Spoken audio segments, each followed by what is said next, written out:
Assalamualaikum warahmatullahi wabarakatuh. Bapak Ibu yang kami hormati, saya ucapkan terima kasih atas kesediaan panjenengan untuk mengikuti tutorial dalam rangka memperbaiki soal mata pelajaran bahasa Indonesia yang masih salah. Dan saya doakan semoga Bapak Ibu tetap dalam keadaan sehat walafiat, tidak kurang suatu apapun sehingga bisa beraktivitas. Amin. Bapak Ibu, perlu saya jelaskan, ceritanya begini ya Bapak Ibu, setelah kami berdua bersama Bapak Dr. Andes Games Rosita Cipta Jaya melakukan supervisi dan mengevaluasi kegiatan PAS 1 kemarin, ternyata masih kami jumpai soal khususnya mapel bahasa Indonesia yang kurang tepat atau salah sasaran. Kemudian kami merencanakan untuk bertemu secara langsung tatap muka lewat kegiatan di gugus sekolah. Tetapi karena waktu dan banyaknya kegiatan, sehingga kami sepakat untuk memanfaatkan IT ini untuk membuat video tutorial yang singkat dan sederhana ini. Untuk itu kami mengajak Bapak Ibu untuk mengikuti sampai akhir video tutorial ini biar tidak salah paham Bapak Ibu. Dan jika nanti masih dirasa kurang jelas, kami siap memberikan penjelasan baik lewat tatap muka maupun bisa lewat WhatsApp ya, WhatsApp. Jepri bisa, telepon bisa. Saya siap, saya terbuka dan siap untuk dikritisi juga. Nah, kita menginjak contoh yang salah Bapak Ibu yang kami temukan di lapangan seperti ini Bapak Ibu. Jadi sering saya jumpai di sini soal langsung pertanyaan. Sekali lagi ini tidak diperbolehkan Bapak Ibu, tidak diperkenankan. Nah, ini isian, ini bentuk pilihan ganda. Pilihan ganda seperti ini. Dan dengan baca langsung pertanyaan. Kalau langsung pertanyaan ini kan bersifat pengertian dan sekedar ilmu pengetahuan saja Bapak Ibu. Tidak melatih anak atau tidak menguji anak dalam hal keterampilan berbahasa atau terampil berkomunikasi. Nah, ini saya ambil dari beberapa SD, beberapa kelas ya, ini sampel saja. Nah, berikutnya ini. Nah, ini Bapak Ibu, ini kelas 3. Bersatu kita teguh, bercerai kita titik-titik. Bapak Ibu, soal tanpa disertai media saji, tanpa ada perintah, ini sangat berbahaya Bapak Ibu. Ini apabila ada anak yang cerdas dan kreatif, maka dia akan mengisi bersatu kita teguh, bercerai kita kawin lagi. Jadi jawaban kawin lagi.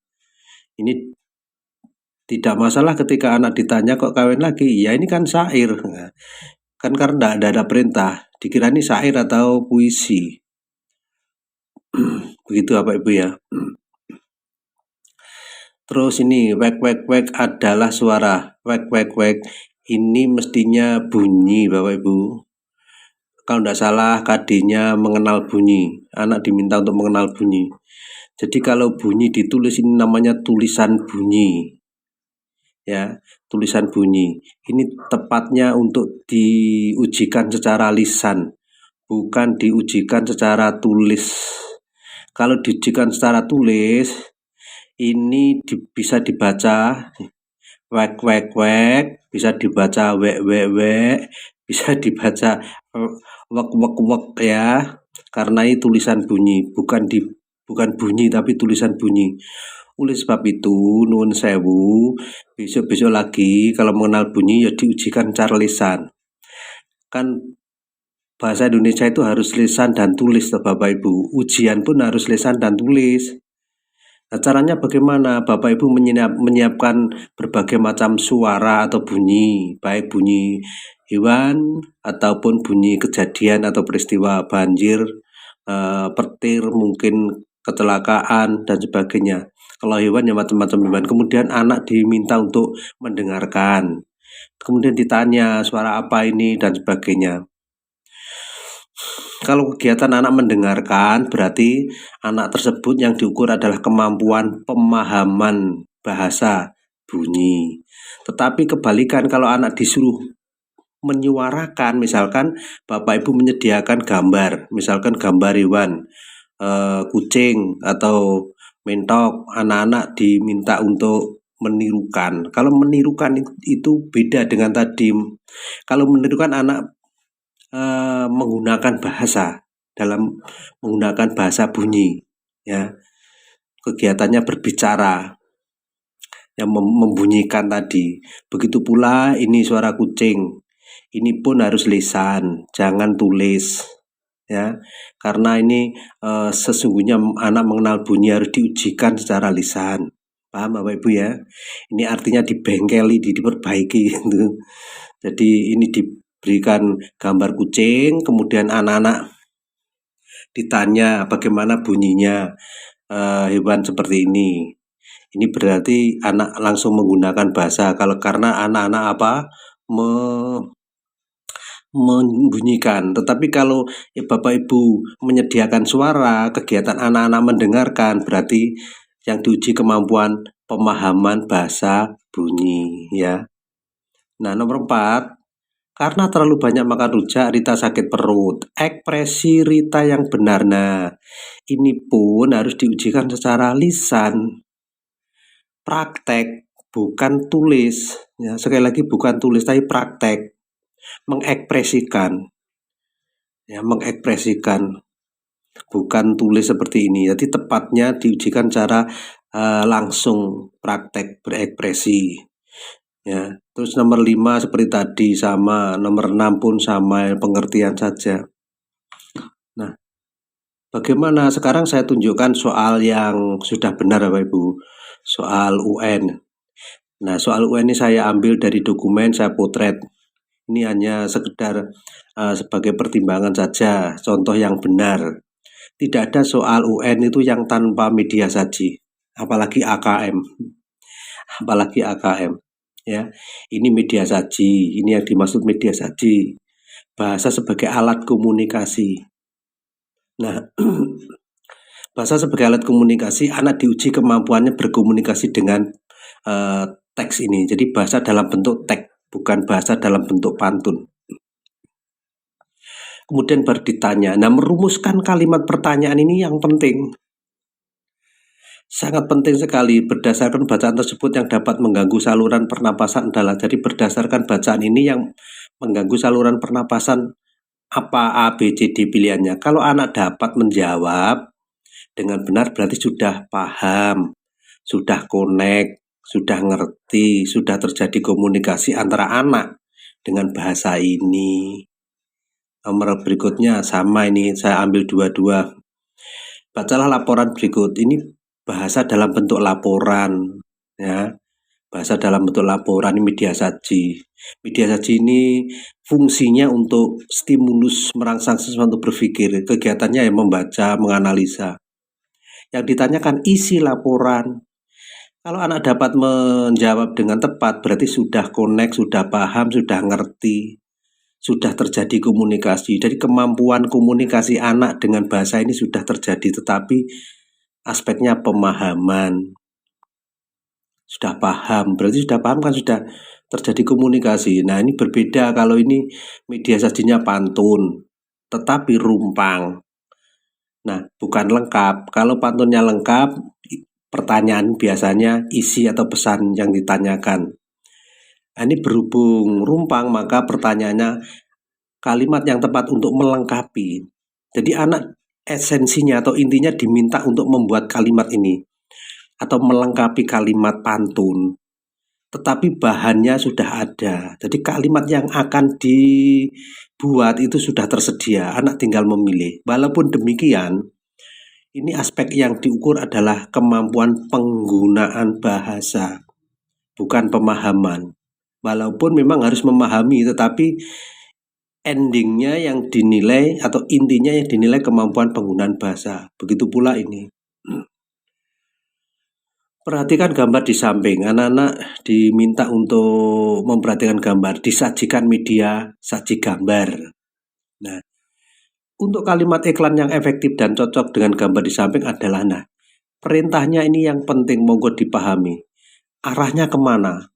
Jadi merumuskan kalimat ini akan terlihat mengarah kemana, pemahaman atau penggunaan. Ini harus dipahami Bapak Ibu. Jadi ini penggunaan bahasa. Anak diminta untuk membuat kalimat iklan yang sesuai dengan gambar. Tetapi kalimat yang dibuat sudah tersedia, karena ini pilihan ganda. Berbeda dengan ini. Nah, penulisan kalimat berikut ini yang menggunakan ejaan. Ejaan itu meliputi tanda baca, huruf besar, dan sebagainya ya. Kaidah. Ini esensinya pada kaidah, penguasaan kaidah bahasa yang diujikan. Kemampuannya anak itu sejauh mana. Jadi ejaan itu masuk kaidah atau sama juga kebahasaan kalau di dalam pedoman itu. Jadi kaidah itu sama dengan istilahnya sama dengan kebahasaan kalau di dalam konteks pembelajaran bahasa di SD. Anak-anak diminta untuk diuji kemampuannya penguasaan tentang kaidah bahasa. Nah, media sajinya ya ini. Media sajinya adalah pilihan jawaban ini. Jadi pilihan jawaban sekaligus media saji. Anak-anak berpikir, ya, membaca, meneliti, menganalisa satu persatu. Kalimat mana yang tepat ya, yang benar sesuai dengan ejaan. Ini ranahnya adalah ranah kebahasaan atau kaidah bahasa. Sejauh mana anak sudah memiliki atau menguasai kebahasaan, diuji dengan seperti ini. Jadi soal ini untuk menguji penguasaan kaidah bahasa anak. Seperti ini juga, ini saya ambil 2. Perhatikan paragraf berikut. Nah, sekali lagi ini media sajinya. Seorang karyawan yang bernama Ali Mahfud bin Zuhri mendapat penghargaan karena prestasi kerjanya. Semua pekerjaan yang dibebankan kepadanya hasilnya dapat dipertanggungjawabkan. Tulisannya seperti ini. Karena itulah sebagai penghargaan atasnya menaikkan jabatan untuknya. Perintahnya, sekali lagi perintah itu juga penting. Perbaikan ejaan pada kata bercetak miring adalah berarti ini salah. Diminta untuk memperbaiki. Bagaimana? Nah, ini pun anak-anak tidak mudah. Jadi harus membaca, menganalisa satu persatu. A, B, C, D-nya ini pilihan ini. Begitu Bapak Ibu ya. Nah, ternyata Bapak Ibu, setelah saya analisis, soal UN pun mengarah ke 3 penilaian kemampuan atau 3 kompetensi Bapak Ibu. Ini sudah terbukti. Jadi soal bahasa itu sejak dulu sampai kapanpun modelnya seperti ini. Ya, hanya bahasanya saja yang diubah. Nah, mungkin di era sekarang mungkin Bapak Ibu bisa membuat bacaan ini tentang COVID, tentang vaksin, tentang masker dan sebagainya. Jadi bahasa yang terkini itu dimasukkan atau dimuatkan. Jadi 3 kemampuan itu karena berkomunikasi itu masih abstrak. Nah, wujudnya harus 3 ini, kemampuan siswa dalam memahami bahasa dalam segala bentuk, kemampuan siswa menggunakan bahasa dalam segala bentuk, dan kemampuan penguasaan kaidah bahasa dalam segala bentuk secara tulis maupun lisan. Nah, ini bahasa Indonesia seperti ini. Jadi sekali lagi kami dalam penjelasan ini tidak menggunakan teori taksonomi Bloom maupun teori yang lain. Karena apa? Sudah mempunyai pedoman sendiri. Jadi bahasa Indonesia itu sudah mempunyai pedoman tersendiri atau patokan Bapak Ibu. Patokan, pedoman, rujukan sama. Nah, saya ambilkan contoh soal AKM. Nah, soal AKM seperti ini narasinya. Kalau anak-anak belum bisa tidak terbiasa ya kelabakan seperti kemarin, berdasarkan informasi yang saya terima dari beberapa Bapak Ibu guru yang kami tanya, bagaimana anak-anak dalam menghadapi AKM, ternyata kesulitan, gelabakan semua Bapak Ibu, kesulitan. Memang narasinya banyak, media sajinya itu bisa narasi dicampur gambar juga, bahasa gambar, bahasa tulis ya. Dan mayoritas kebanyakan pemahaman dan penggunaan bahasa. Setelah saya cek kemarin, ternyata pemahaman yang diukur dengan penggunaan kebahasannya belum saya temukan. Kemarin kebahasaannya belum saya temukan. Nah, nomor 2 ini juga soal AKM. Ini hanya saya tunjukkan saja Bapak Ibu. Lebih panjang, lebih banyak narasinya. Nah, kemudian soal yang salah-salah tadi seperti apa atau bagaimana solusinya? Nah, solusinya begini Bapak Ibu. Setiap soal harus disertai mediasi soal berupa bahasa dalam segala bentuk. Bentuk bahasa itu bisa gambar, simbol, kata, kalimat, paragraf, pantun, surat, pengumuman, iklan, grafik, peta, angka, dan bilangan, dan sebagainya. Disesuaikan tetapi ya. Jadi nanti disesuaikan dengan KD dan tema serta materi yang diujikan. Nah, mengapa demikian dan apa alasannya? Nah, ini Bapak Ibu. Ya, karena pada hakikatnya belajar bahasa ini sebagai pedomannya, patokannya. Belajar bahasa adalah belajar berkomunikasi atau belajar berbahasa. Bukan mempelajari ilmu bahasa atau linguistik. Ini jelas ada.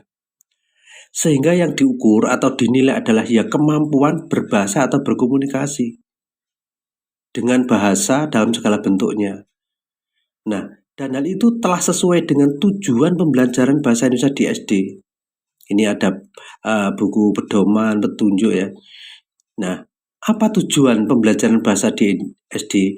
Agar peserta didik memiliki kemampuan berkomunikasi secara efektif dan efisien dengan etika yang berlaku baik secara lisan dan tulis.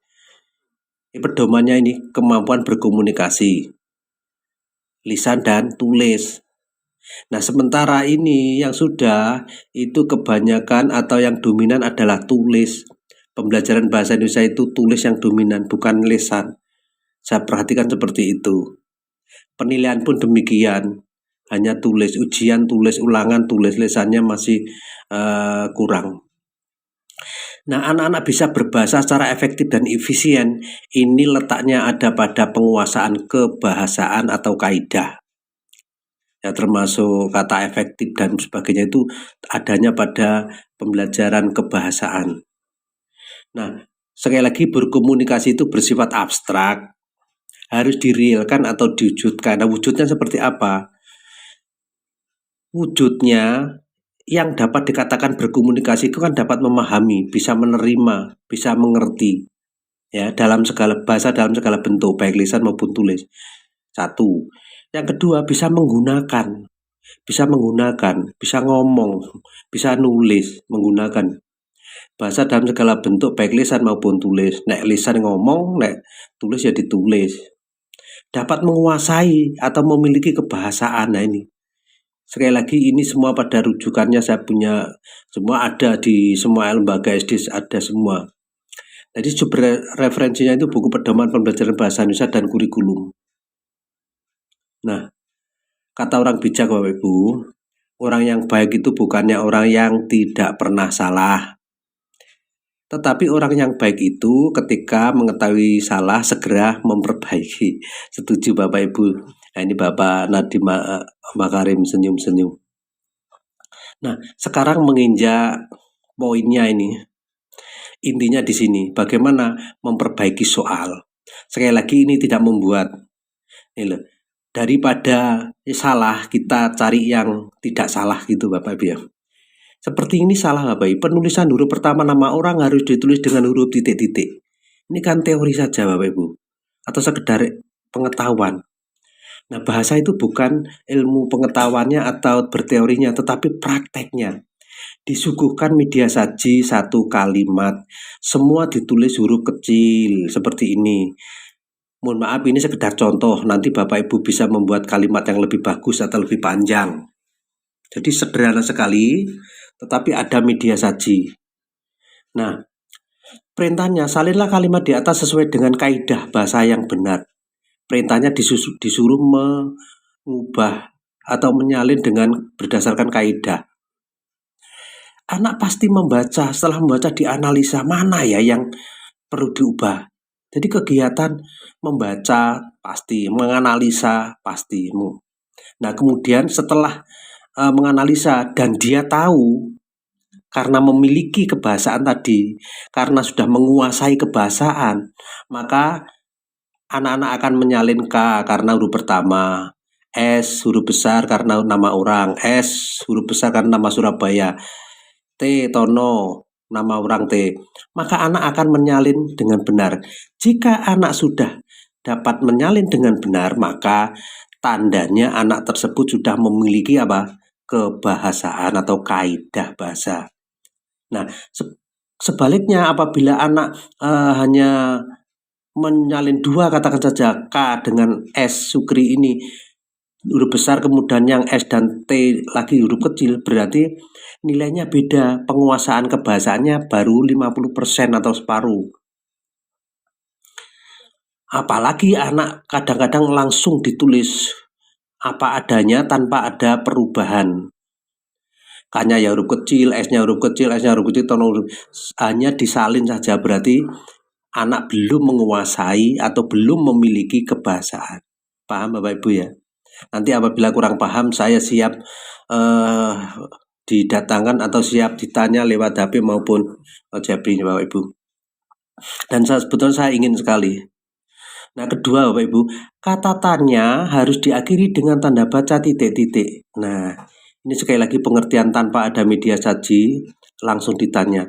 Maka dari itu dibenahi. Ya, sekarang ini salah, rusak. Soal rusak sekarang diperbaiki. Perbaikannya seperti apa?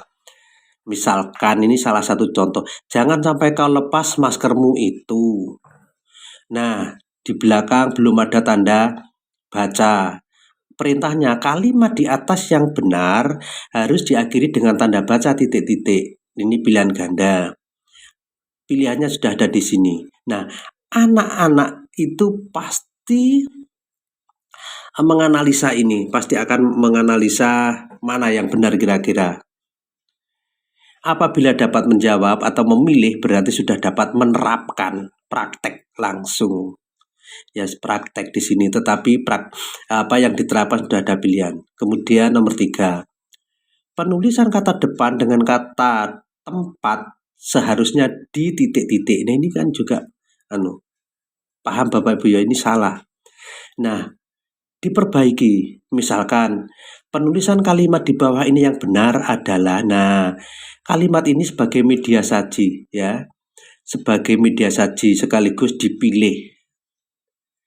Penulisan kalimat di bawah ini yang benar. Jadi anak akan menganalisa kalimat ini satu persatu, membaca kalimat satu persatu. Tidak mudah Bapak Ibu. Tidak hanya sekedar, tapi anak akan membaca, menganalisa. Jadi ini sebagai rangsangan. Sebagai rangsangan anak berpikir. Nah, kemudian berikutnya Bapak Ibu. Nih, ciri-ciri pantun adalah, ini salah langsung pertanyaan, tidak boleh ya, sekali lagi jangan sampai. Nah, pembenahannya atau pembetulannya, berilah pantun. Pantun inilah yang dimaksud dengan media saji, bahasa dalam bentuk pantun. Sebagai alat komunikasi, diuji kemampuan anak untuk berkomunikasi dengan ini. Karena pantunnya lengkap, maka pertanyaannya, apa isi atau pesan pantun di samping? Isi pantun di samping mengandung pesan apa dan sebagainya. Ini pertanyaan yang tepat karena pantunnya lengkap. Nah, anak kalau dapat menjawab berarti apa? Sudah connect, sudah paham, sudah ngerti pesene pantun iki. Nah, yang salah jenis pantun, jangan ditanyakan. Jenis pantun di samping adalah jangan ditanyakan. Kemarin ada yang bertanya, mengapa Pak kok tidak boleh ditanyakan jenisnya? Ya, saya jawab, Bapak Ibu, kalau jenengan menanyakan jenisnya, misalkan saja ada 10 soal menggunakan media saji yang berbeda, ada iklan, ada poster, ada surat, ada pantun, ada puisi, semua jenengan tanyakan jenisnya. Kalau anak betul semua nilainya berapa? 100. Nilai 100 itu berarti nilai apa? Apakah nilai itu nilai kemampuan anak berkomunikasi atau nilai pengetahuan tentang jenis-jenis bentuk bahasa? Iya Bapak Ibu ya, betul ya. Jadi jangan ini kekeliruan yang dimaksud. Ini mungkin SMP. Nah, SD itu sangat sederhana dan simpel. Bahasa sebagai alat komunikasi, bukan sebagai ilmu. Ini sudah jelas di dalam pedoman atau patokan itu jelas. Jadi bahasa itu luas sekali, makanya dibatasi dengan rambu-rambu atau patokan. Jadi kalau tidak paham, maka yang ditanyakan bisa jenisnya, bisa pokok kalimat, ide utama, itu semua, bahkan ada subjek predikat ditanyakan, itu keilmuan. Nah, paham Bapak? Kalau saya teruskan pertanyaannya, kalau jenengan menanyakan jenis, berarti jenengan kalau mengajar di kelas itu juga mengajarkan tentang jenis-jenis bahasa, jenis-jenis bentuk bahasa. Tidak, Pak. Kalau tidak, mengapa ditanyakan, mengapa diujikan? Kalau iya, itu cara pembelajarannya yang keliru. Jadi bahasa dianggap sebagai ilmu. Ini keliru, sudah dikritiki oleh ahli bahasa dan para tokoh pendidikan. Dan selama ini seperti itu. Jadi hasil survei dunia itu, Indonesia tidak bisa memahami bahasa, tidak bisa membaca karena ada kekeliruan. Dan besok saya buatkan video penjelasan tentang ini secara detail Bapak Ibu. Nah, berikut, pantun adalah titik-titik, ini salah. Pantun biasanya bersajak, titik-titik juga salah. Kembali lagi, sediakan pantun, ya.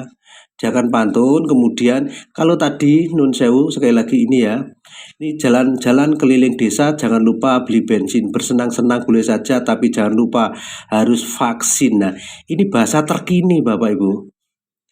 Jadi harus disesuaikan, jangan pantun yang lama, jangan.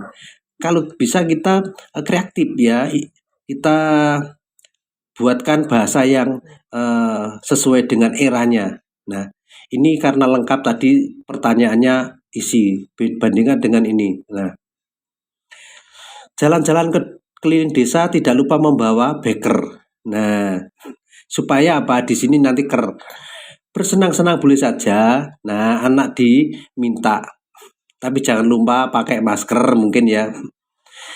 Pertanyaannya, lengkapilah kalimat pantun di samping. Anak-anak melengkapi atau membuat. Kalau anak dapat membuat, misalkan tadi, jalan-jalan keliling desa tidak lupa membawa beker. Bersenang-senang boleh saja, tapi jangan lupa harus memakai masker ya, itu misalkan. Jadi anak sudah mampu membuat kalimat masuk ranah penggunaan bahasa. Jelas Bapak Ibu ya. Sekali lagi kalau belum jelas nanti kita bisa tatap muka. Nah, pesan saya Bapak Ibu, setelah Bapak Ibu mengerti bahwa setiap butir soal harus disertai media saji soal, maka kedepannya jangan sampai Bapak Ibu membuat soal tanpa media saji. Kasihan anak-anak. Jadi kita berlatih, ini proses Bapak Ibu. Jadi kita tidak membuat soal baru, tetapi hanya memperbaiki saja. Ini awal untuk proses lebih lanjut. Jadi sangat mudah sekali ini. Jadi ini cara kami, saya hanya bisa membantu Bapak Ibu dengan cara seperti ini. Ya. Kata orang bijak begini Bapak Ibu, setiap siswa adalah guru, setiap guru adalah siswa, dimanapun tempat adalah sekolah.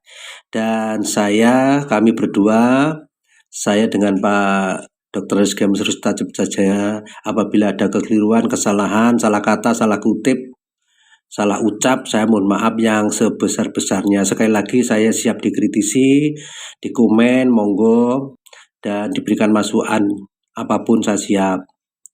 Saya kira sekian, selamat beraktivitas, selamat berkarya. Wassalamualaikum warahmatullahi wabarakatuh.